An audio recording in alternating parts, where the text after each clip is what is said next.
രുദ്രാർദ്ര പ്രണയം ഭാഗം 37. ബെന്നിയും ആയുഷും കൂടി നേരെ പോയത് അബിയെ കിടത്തിയിരിക്കുന്ന റൂമിലേക്കായിരുന്നു. റൂമിന്റെ ഡോറ് തുറക്കും മുന്നേ ആയുഷ് പെട്ടെന്ന് മറഞ്ഞു നിന്നു. റൂമിനകത്ത് ആർദ്ര ഉണ്ടായിരുന്നില്ല. കുഞ്ഞിന്റെ അടുത്ത് ഒരു നഴ്സ് ഇരിക്കുന്നുണ്ട്. അബി ഇരുന്ന് കളിക്കുകയാണ്. ആഹാ, ഈ ചെക്കൻ ഉറങ്ങിയില്ലായിരുന്നോ? ബെന്നി ചിരിയോടെ അബിയുടെ അടുത്തായി വന്നിരുന്നു. സിസ്റ്റർ ആൻസി ഉണ്ട് കുഞ്ഞിന്റെ അടുത്ത്. അവനെ കണ്ടതും അവർ പെട്ടെന്ന് എഴുന്നേറ്റ് നിന്നു. ആർദ്ര എവിടെ സിസ്റ്റർ? അവൻ ചോദിച്ചു. റൂം നമ്പർ 115 പോയി ഡോക്ടർ. അല്ല, ഡോക്ടർ വീട്ടിലേക്ക് പോയില്ലേ? പോകുന്നാണല്ലോ ആർദ്ര പറഞ്ഞ്. അല്ല, സാറിന്റെ കൈക്ക് ഇതെന്ത് പറ്റി? സിസ്റ്റർ അവനോട് ഓരോന്നായി ചോദിച്ചോണ്ടിരുന്നു. ഹേയ്, പോവാൻ തുടങ്ങിയതാ, ഒന്ന് വീണു, അതുകൊണ്ട് പോയില്ല. സിസ്റ്റർ പൊക്കോളൂ, ഇനി ഞാനില്ലേ ഇവിടെ, ഞാൻ നോക്കിക്കോളാം മോനെ, ബെന്നി അവരോടായി പറഞ്ഞു. ഡോക്ടർക്ക് വയ്യാതിരിക്കുമ്പോൾ എങ്ങനെയാ? മോനാണെങ്കിൽ ഇനിയിപ്പോൾ ഉറങ്ങുന്നു തോന്നുന്നില്ല. കുറച്ചു നേരമായി ഉണർന്നിട്ട്. അവർ പറഞ്ഞു നോക്കി. അത് കുഴപ്പമില്ല, ഞാൻ മാനേജ് ചെയ്തോളാം. ആർദ്ര വരാൻ ഇനി സമയാവൂലോ. ഇപ്പൊ തിരക്കില്ലെങ്കിൽ സിസ്റ്റർ പോയി റെസ്റ്റ് എടുത്തോളൂ. ശരി ഡോക്ടർ. അവനോട് പറഞ്ഞ് അവിടെ നിന്നും പോയി. ആയുഷ്, ബെന്നി പുറത്തേക്ക് നോക്കി വിളിച്ചു. ആയുഷ് റൂമിനകത്തേക്ക് വന്നു. ആ ഡോർ അടച്ചേക്ക്, അവൻ പറഞ്ഞു. ആയുഷ് തലയാട്ടിക്കൊണ്ട് ഡോറടച്ച് അതിലേക്ക് തന്നെ ചാരി നിന്ന് അബിയെ നോക്കി. അവന്റെ കണ്ണുകൾ നിറഞ്ഞൊഴുകി. പപ്പ? അബി ബെന്നിയുടെ മടിയിലേക്കിരുന്ന് അവന്റെ കയ്യിലൊക്കെ തൊട്ട് നോക്കുന്നുണ്ട്. ഒന്നുമില്ലടേതപ്പാ, പപ്പ ഒന്ന് വീണതാ. അവൻ കളിയോടെ കുഞ്ഞിന്റെ കവിളിൽ തട്ടി. അബി അവന്റെ കവിളിൽ പതിയെ ചുംബിച്ചു. ഒന്നുമില്ലട കുഞ്ഞെ, പപ്പയ്ക്ക് ഒന്നുമില്ല. എന്റെ മോൻ അതാരാന്ന് നോക്കിയേ? അവൻ അബിയെ മടിയിലിരുത്തിക്കൊണ്ട് തന്നെ ആയുഷിനെ ചൂണ്ടിക്കാണിച്ചുകൊണ്ട് ചോദിച്ചു. അബി ആയുഷിന്റെ മുഖത്തേക്ക് നോക്കി. അത് കണ്ടതും ആയുഷിന്റെ കണ്ണുകൾ വീണ്ടും നിറഞ്ഞുപോയി. അവൻ പതിയെ കുഞ്ഞിന്റെ അടുത്തേക്ക് വന്ന് നിലത്ത് മുട്ടുകുത്തി നിന്നു. അബിയുടെ കണ്ണുകൾ വിടരുന്നുണ്ട്. എവിടെയോ കണ്ടിട്ടുള്ളതുപോലെ അവൻ ആയുഷിനെ സൂക്ഷിച്ചു നോക്കി. ആ കുഞ്ഞി കൈകൾ അവന്റെ കവിളിലും മുഖത്തും തഴുകുന്നതറിഞ്ഞുകൊണ്ട് ആയുഷ് ആ കൈ പിടിച്ചെടുത്ത് അതിൽ തുരുതുര ചുംബിച്ച് പൊട്ടിക്കരഞ്ഞു. ബെന്നിയുടെ കണ്ണുകളും നിറഞ്ഞുപോയി. മോനെ അബി! ആയുഷ് പൊട്ടിക്കരഞ്ഞുകൊണ്ട് അവനെ വാരിയെടുത്തു. അവനെ എടുത്തുകൊണ്ട് എണീറ്റവൻ കുഞ്ഞിന്റെ മുഖമാകെ ചുണ്ടമർത്തി. കൊതിയോടെ വാത്സല്യത്തോടെ വീണ്ടും വീണ്ടും. അവന്റെ കണ്ണുനീർ മുഴുവൻ അബിയുടെ മുഖത്ത് പറ്റിയിരുന്നു. ഒടുവിൽ പാൽ രുചിയുള്ള ആ കുഞ്ഞി ചുണ്ടിൽ കൂടി ആയുഷ് പതിയെ ചുണ്ടമർത്തിക്കൊണ്ട് അബിയുടെ മുഖത്തേക്ക് നോക്കി. അബി അപ്പോഴും അവനെ കണ്ണുവിടർത്തി നോക്കുകയാണ്. അവന്റെ കണ്ണിലും മൂക്കിലും മീശയിലുമെല്ലാം അവൻ തൊട്ടു നോക്കുന്നുണ്ട്. വാവേ, അച്ഛയുടെ പൊന്ന, അച്ഛയുടെ മുത്ത്. അവൻ വീണ്ടും കുഞ്ഞിനെ ചുംബിച്ചു. ആയുഷ്, മതിയിടാ ഇങ്ങനെ കരഞ്ഞത്.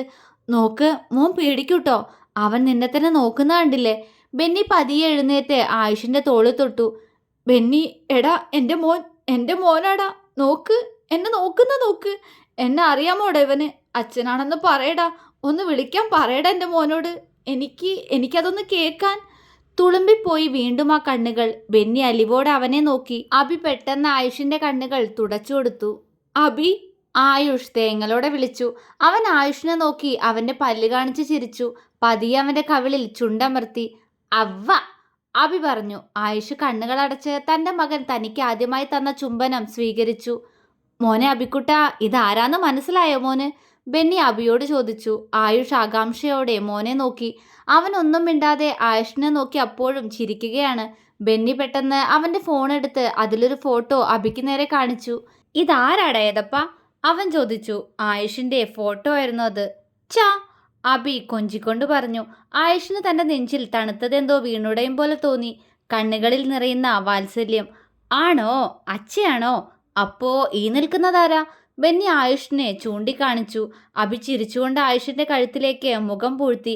ആയുഷിനും ചിരി വന്നുപോയി. നോക്കടാ ആയുഷ്, ഈ ചെക്കൻ നിന്റെ പോലെ തന്നെ കുറുമ്പനാ. ആളെയൊക്കെ അവന് മനസ്സിലായിട്ടുണ്ട്. പക്ഷെ നിന്നെ വെറുതെ ഇട്ട് കളിപ്പിക്കുക അല്ലേടാ ചക്ക? ബെന്നി കുഞ്ഞിന്റെ വയറിൽ ഇക്കിളിയാക്കി. അബി പൊട്ടിച്ചിരിച്ചു. ആയുഷ് പതിയെ അബിയുമായി ബെഡിൽ വന്നിരുന്നു. ബെന്നി വിട്ടുനിന്ന് അവരെ നോക്കിയതേയുള്ളൂ. അച്ഛാന്ന് വിളിക്കുന്നൊക്കെ ആയുഷ് പറയുന്നുണ്ട്.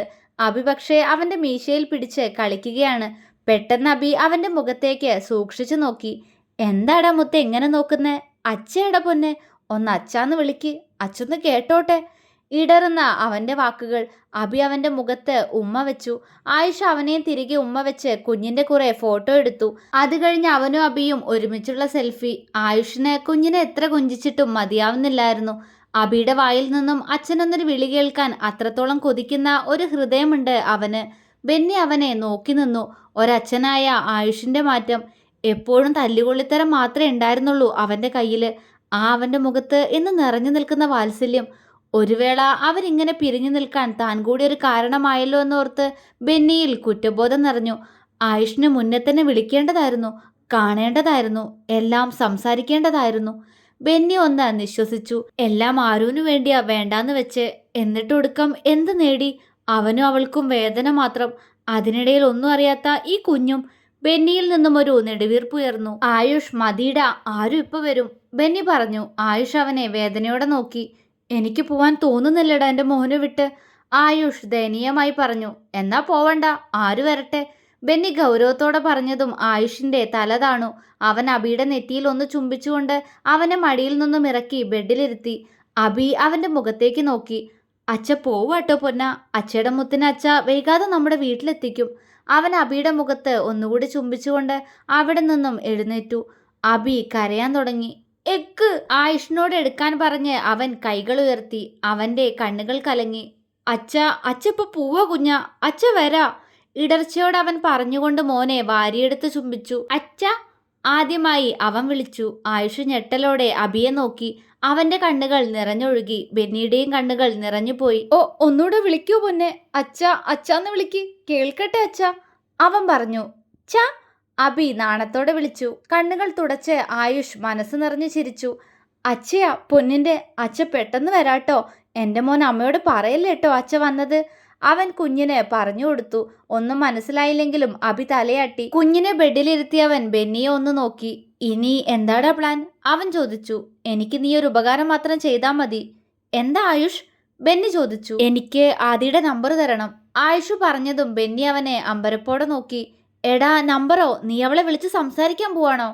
ഇല്ല, ഞാൻ വിളിക്കില്ല, അവളുടെ അമ്മയച്ഛനും തന്നെ വിളിച്ചോളും. എൻ്റെയും പീലിയുടെയും വിവാഹം അവളെ ക്ഷണിക്കാൻ, ആയുഷ് ഗൗരവത്തോടെ പറഞ്ഞു. ബെന്നി ഞെട്ടലോടെ അവനെ നോക്കി. ആയുഷ്, എന്താ നിന്റെയും പർവണിയുടെയും വിവാഹോ? നീ എന്തൊക്കെയത്?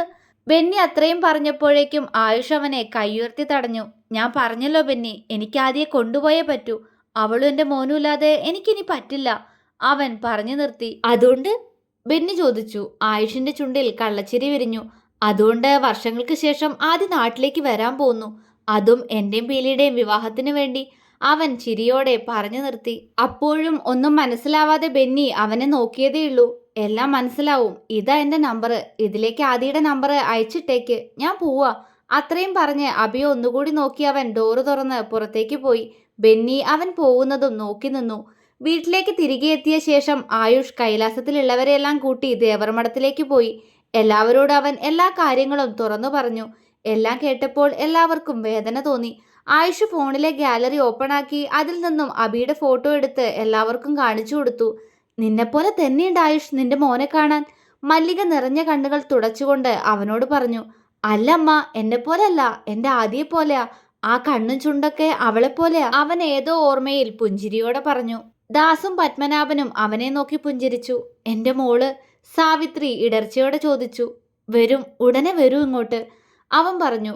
മോള് സമ്മതിച്ചോടാ ഇങ്ങോട്ട് വരാന്ന്, മനു ആകാംക്ഷയോടെ ചോദിച്ചു. ഞാൻ അവളോട് സംസാരിച്ചിട്ടില്ലെന്ന് പറഞ്ഞില്ലേടാ, പക്ഷേ അവൾ വരൂ ഉടനെ, അവൻ ചിരിച്ചു. എങ്ങനെയാടാ, മനു ചോദിച്ചു. കാർത്തികേയനിലും അതറിയാനുള്ള ആകാംക്ഷയാണ്. അവൻ പെട്ടെന്ന് പാറുവിനെ അവൻ്റെ അടുത്തേക്ക് വലിച്ചു ചേർത്ത് പിടിച്ചു. അവൾ അവനെ സംശയത്തോടെ നോക്കി. നീ എന്നാ ഹൈദരാബാദ് പോകുന്നേ, അവൻ ചോദിച്ചു. നെക്സ്റ്റ് മൺഡേ രാവിലെയാ ഫ്ലൈറ്റ്, അവൾ പറഞ്ഞു. നീ എന്തിനാ ഹൈദരാബാദ് പോകുന്നേ, അതുവരെ മിണ്ടാതിരുന്ന കാർത്തികേയൻ പെട്ടെന്ന് ചോദിച്ചു. ഞാൻ കുറച്ചു കാലം ഇനി അവിടെയാ, നമ്മുടെ ഹോസ്പിറ്റലിൽ നിന്ന് ഒന്ന് മാറി നിൽക്കാന്ന് തോന്നി, അവൾ അത്രമാത്രമേ പറഞ്ഞുള്ളൂ. അവിടെയല്ലേ അപ്പോൾ ആ അമീർ, അയാൾ ദേഷ്യത്തോടെ ചോദിച്ചു. അല്ല, അവനിപ്പോൾ നാട്ടിലുണ്ട്, അവൾ കള്ളം പറഞ്ഞു. എങ്കിലും അയാൾ വിശ്വാസം വരാത്തതുപോലെ അവളെ നോക്കി. പാറു അത് കാര്യമാക്കാതെ ആയുഷിനെ നോക്കി. എന്താ ആയുഷേട്ടാ പ്ലാൻ, അവൾ ചോദിച്ചു. നീ മൺഡേ പോവല്ലേ, അപ്പോൾ അതിനു മുന്നേ പറ്റുമെങ്കിൽ നാളെ തന്നെ മനു അമ്മായിയോ ആദ്യം ഫോൺ വിളിക്കണം.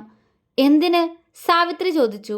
എൻ്റെയും പീലിയുടെയും വിവാഹമെന്ന് പറയണം അവളോട് വരാൻ പറയണം, ബാക്കിയൊക്കെ ഞാൻ പറഞ്ഞു തരാം, അവൻ പറഞ്ഞു. നിങ്ങളുടെ വിവാഹോ, മാധവി അമ്പരന്നു.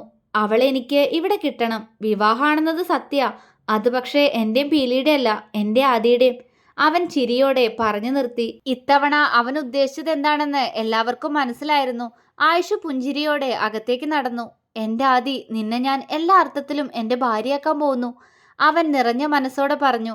ഫോണിൽ ബാംഗ്ലൂരിൽ നിന്നും തിരികെ വരുന്നതിന് മുന്നേ ആർദ്രയെ ഒരിക്കൽ കൂടി മറഞ്ഞു നിന്ന് കണ്ടപ്പോൾ എടുത്ത ഫോട്ടോ അവൻ സൂം ചെയ്ത് നോക്കി. ഒന്നുകൂടി സുന്ദരി ആയിട്ടുണ്ട് എന്റെ ആദി. പക്ഷേ നിന്റെ രുദ്രേട്ടനെ ഒത്തിരി വേദനിപ്പിച്ചില്ലേ ആദി നീ, എന്നെ മനസ്സിലാക്കാതെ?